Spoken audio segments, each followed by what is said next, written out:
ओम शांति। 16 जुलाई 2025 बाबा के महावाक्य। मीठे बच्चे, जो सर्व की सद्गति करने वाला जीवन मुक्ति दाता है, वह आपका बाप बना है। तुम उनकी संतान हो तो कितना नशा रहना चाहिए। प्रश्न: किन बच्चों की बुद्धि में बाबा की याद निरंतर नहीं ठहर सकती है? उत्तर: जिन्हें पूरा पूरा निश्चय नहीं है, उनकी बुद्धि में याद ठहर नहीं सकती। हमको कौन सिखला रहे हैं, यह जानते नहीं तो याद किसको करेंगे। जो यथार्थ पहचान कर याद करते हैं, उनके ही विक्रम विनाश होते हैं। बाप स्वयं ही आकर अपनी और अपने घर की यथार्थ पहचान देते हैं। ओम शांति। अब ओम शांति का अर्थ तो सदैव बच्चों को याद होगा। हम आत्मा हैं, हमारा घर है निर्वाण धाम व मूल वतन।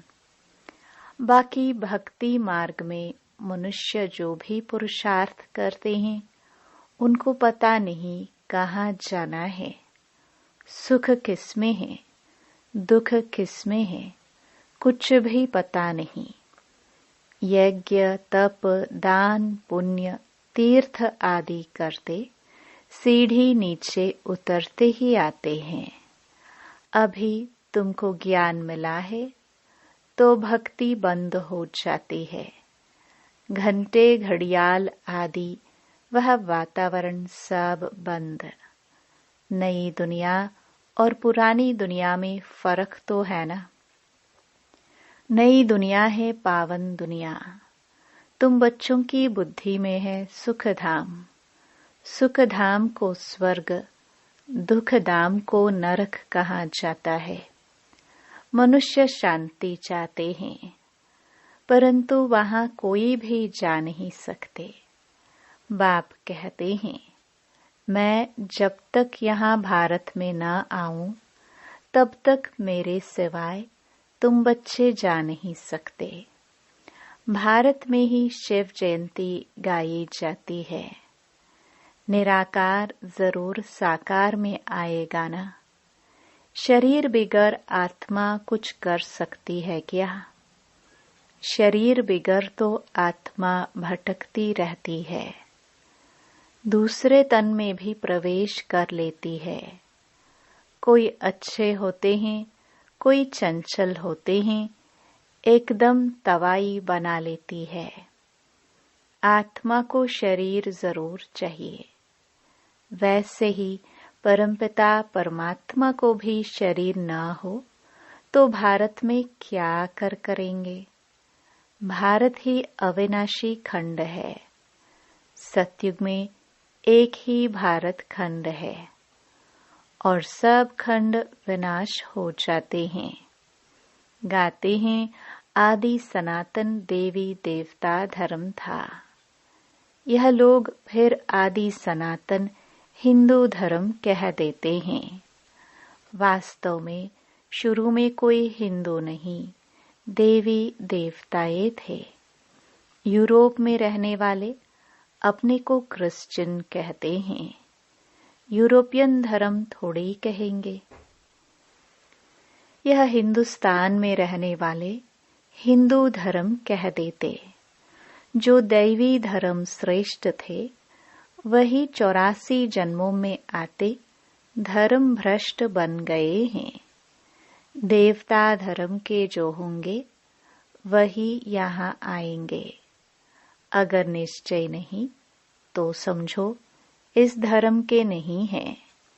भल यहाँ बैठे होंगे तो भी उनकी समझ में नहीं आएगा। वहाँ कोई प्रजा में कम पद पाने वाला होगा। चाहते सब सुख शांति हैं, वह तो होता है सतयुग में। सब तो सुखधाम में जा नहीं सकते। सब धर्म अपने अपने समय पर आते हैं। अनेक धर्म है, झाड़ वृद्धि को पाता रहता है। मूल थोर है देवी देवता धर्म। फिर है 3 ट्यूब। स्वर्ग में तो यह हो ना सके। द्वापर से लेकर नए धर्म निकलते हैं। इनको वैरायटी ह्यूमन ट्री कहा जाता है। विराट रूप अलग है। यह वैरायटी धर्मों का झाड़ है। किस्म किस्म के मनुष्य है। तुम जानते हो कितने धर्म हैं? सतयुग आदि में एक ही धर्म था। नई दुनिया थी। बाहर वाले भी जानते हैं, भारत ही प्राचीन बहिष्ठ था। बहुत साहूकार था, इसलिए भारत को बहुत मान मिलता है। कोई साहूकार गरीब बनता है तो उस पर तरस खाते हैं। बेचारा भारत क्या हो पड़ा है। यह भी ड्रामा में पार्ट है। कहते भी हैं सबसे जास्ती रहमदिल ईश्वर ही है, और आते भी भारत में हैं। गरीबों पर जरूर साहूकार ही रहम करेंगे ना। बाप है बेहद का साहूकार, ऊंच ते ऊंच बनाने वाला। तुम किसके बच्चे बने हो? वह भी नशा होना चाहिए। परमपिता परमात्मा शिव की हम संतान हैं, जिसको ही जीवन मुक्ति दाता सद्गति दाता कहते हैं। जीवन मुक्ति पहले पहले सतयुग में होती है। यहाँ तो है जीवन बंध। भक्ति मार्ग में पुकारते हैं, बाबा बंधन से छुड़ाओ। अभी तुम पुकार नहीं सकते। तुम जानते हो बाप जो ज्ञान का सागर है, वही वर्ल्ड की हिस्ट्री ज्योग्राफी का सार समझा रहे हैं। नॉलेजफुल हैं। वह तो खुद कहते हैं मैं भगवान नहीं हूँ। तुम्हें तो देह से न्यारा देही अभिमानी बनना है। सारी दुनिया को, अपने शरीर को भी भूलना है। यह भगवान है नहीं। इनको कहते ही हैं बाप दादा। बाप है ऊंच ते ऊंच। यह पतित पुराना तन है। महिमा सिर्फ एक की है। उनसे योग लगाना है, तब ही पावन बनेंगे। नहीं तो कभी पावन बन नहीं सकेंगे। और पिछाड़ी में हिसाब किताब चुकतू कर सजाए खाकर चले जाएंगे। भक्ति मार्ग में हम सो हम का मंत्र सुनते आए हो। हम आत्मा सो परमपिता परमात्मा सो हम आत्मा। यही रॉन्ग मंत्र परमात्मा से बेमुख करने वाला है। बाप कहते हैं बच्चे, परमात्मा सो हम आत्मा कहना यह बिल्कुल रॉन्ग है। अभी तुम बच्चों को वर्णों का भी रहस्य समझाया गया है। हम सो ब्राह्मण हैं, फिर हम सो देवता बनने के लिए पुरुषार्थ करते हैं। फिर हम सो देवता बन क्षत्रिय वर्ण में आएंगे।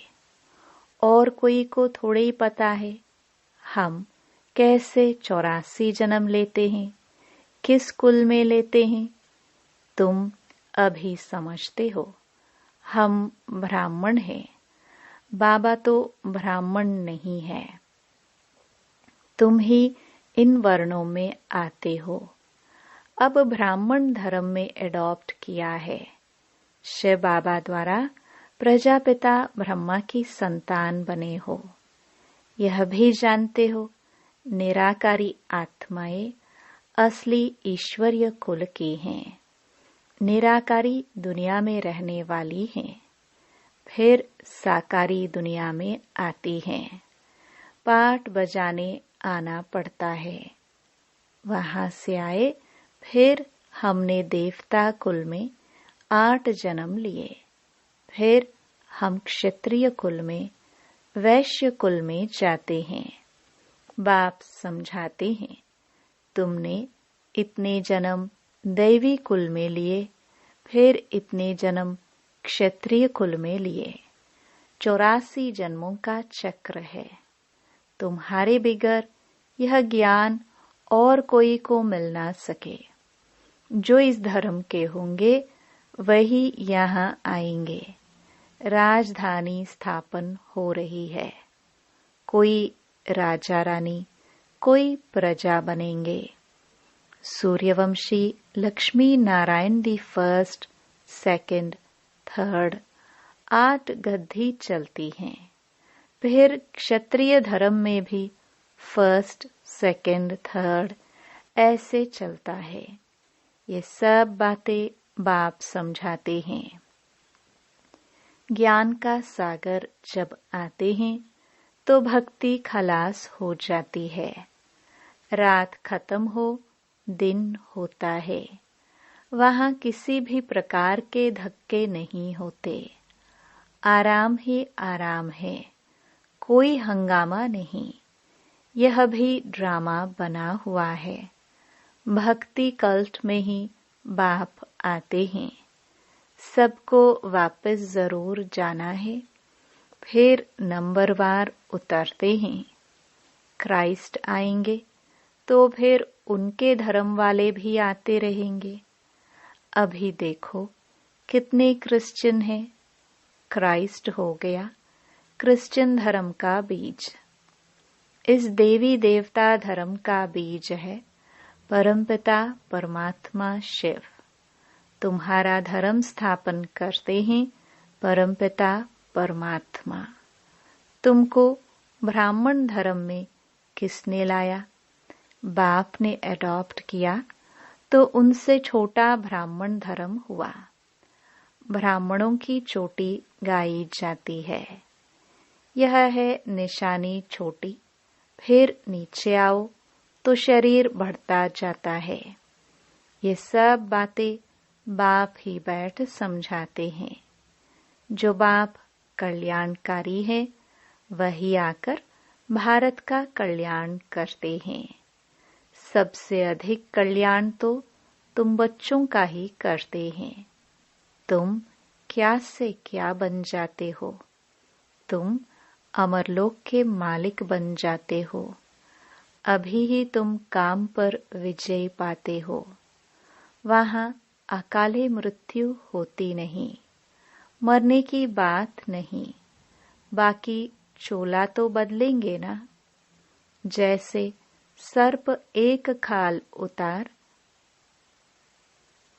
दूसरी लेते हैं, यहाँ भी तुम यह पुरानी खाल छोड़ नई दुनिया में नई खाल लेंगे। सत्युग को कहा जाता है गार्डन ऑफ फ्लावर्स। कभी कोई कुवचन वहां नहीं निकलता।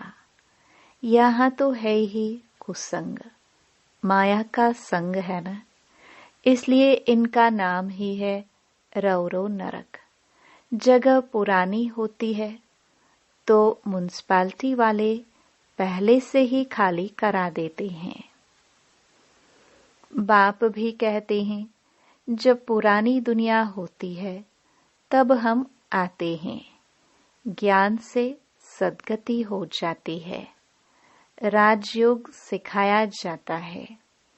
भक्ति में तो कुछ भी नहीं है। हाँ, जैसे दान पुण्य करते हैं तो अल्पकाल के लिए सुख मिलता है। राजाओं को भी सन्यासी लोग वैराग्य दिलाते हैं। यह तो काग विष्टा समान सुख है। अभी तुम बच्चों को बेहद का वैराग्य सिखाया जाता है। यह है ही पुरानी दुनिया। अब सुखधाम को याद करो। फिर वाया शांति धाम यहाँ आना है। दिलवाड़ा मंदिर में हूबहू तुम्हारा इस समय का यादगार है। नीचे तपस्या में बैठे हैं, ऊपर में है स्वर्ग। नहीं तो स्वर्ग कहाँ दिखाए। मनुष्य मरते हैं तो कहेंगे स्वर्ग पधारा। स्वर्ग को ऊपर में समझते हैं, परंतु ऊपर में कुछ है नहीं। भारत ही स्वर्ग, भारत ही नरक बनता है। यह मंदिर पूरा यादगार है। यह मंदिर आदि सब बाद में बनते हैं। स्वर्ग में भक्ति होती नहीं, वहां तो सुख ही सुख है। बाप आकर सब राज समझाते हैं और सब आत्माओं के नाम बदलते हैं। शिव का नाम नहीं बदलता, उनका अपना शरीर है नहीं। शरीर बिगर पढ़ाएंगे कैसे। प्रेरणा की तो कोई बात ही नहीं। प्रेरणा का अर्थ है विचार। ऐसे नहीं ऊपर से प्रेरणा करेंगे और पहुंच जाएंगे, इसमें प्रेरणा की कोई बात नहीं। जिन बच्चों को बाप की पूरी पहचान नहीं, पूरा निश्चय नहीं, उनकी बुद्धि में याद भी ठहरेगी नहीं। हमको कौन सिखला रहे हैं, वह जानते नहीं तो याद किसको करेंगे। बाप की याद से ही तुम्हारे विकर्म विनाश होंगे। जो जन्म जन्मांतर लिंग को ही याद करते हैं, समझते हैं यह परमात्मा है, उनका यह चिन्ह है। वह है निराकार, साकार नहीं है। बाप कहते हैं मुझे भी प्रकृति का आधार लेना पड़ता है, नहीं तो तुमको सृष्टि चक्र का राज कैसे समझाऊं।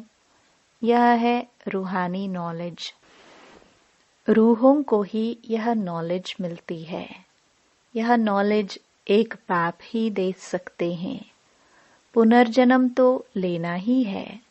सब एक्टर्स को पार्ट मिला हुआ है।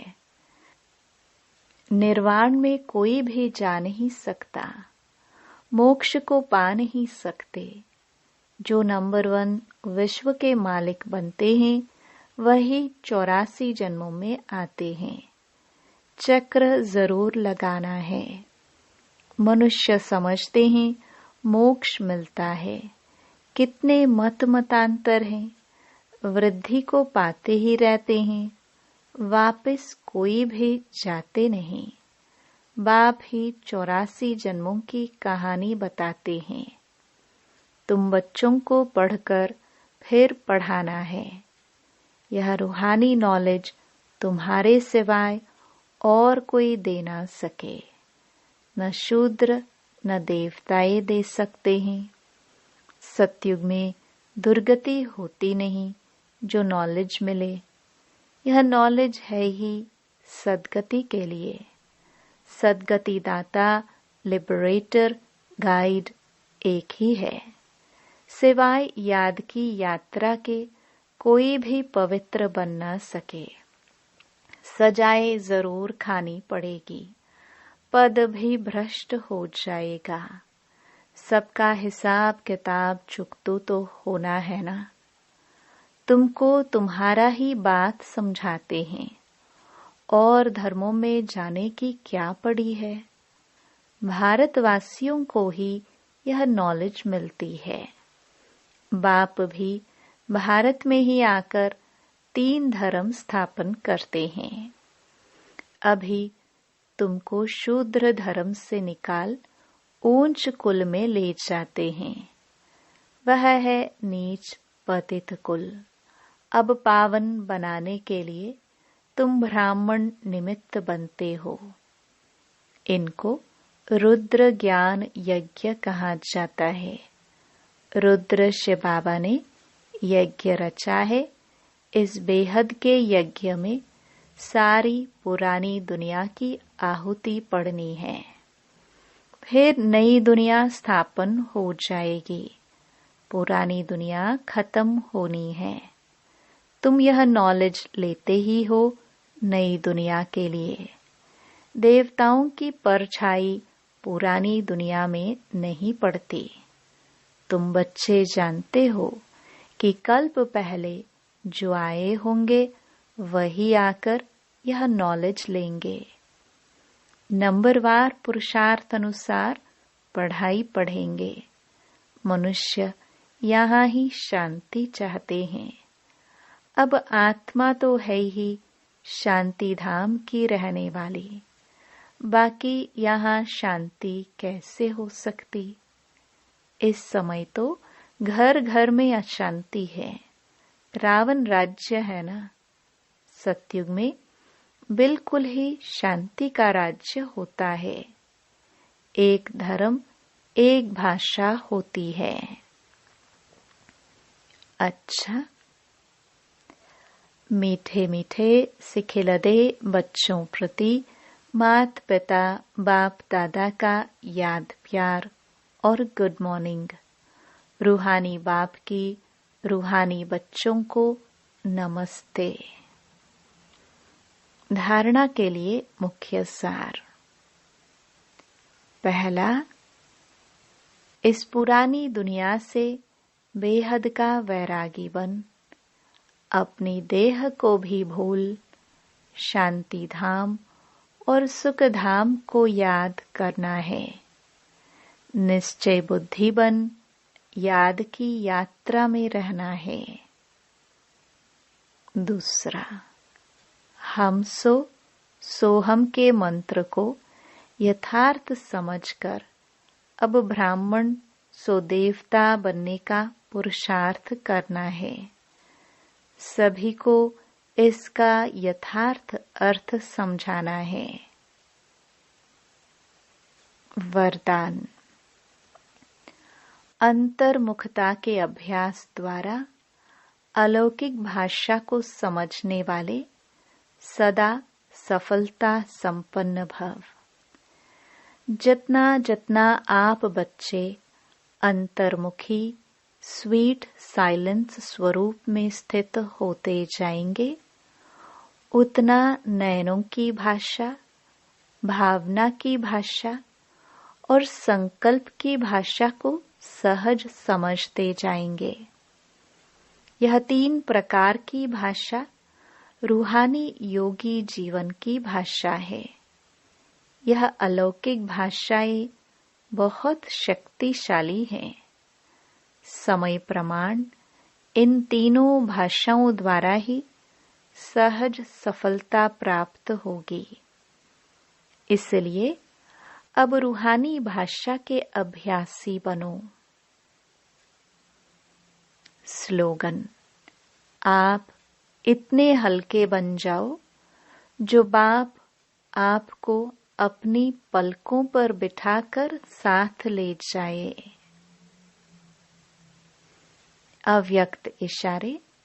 संकल्पों की शक्ति जमा कर श्रेष्ठ सेवा के निमित्त बनो।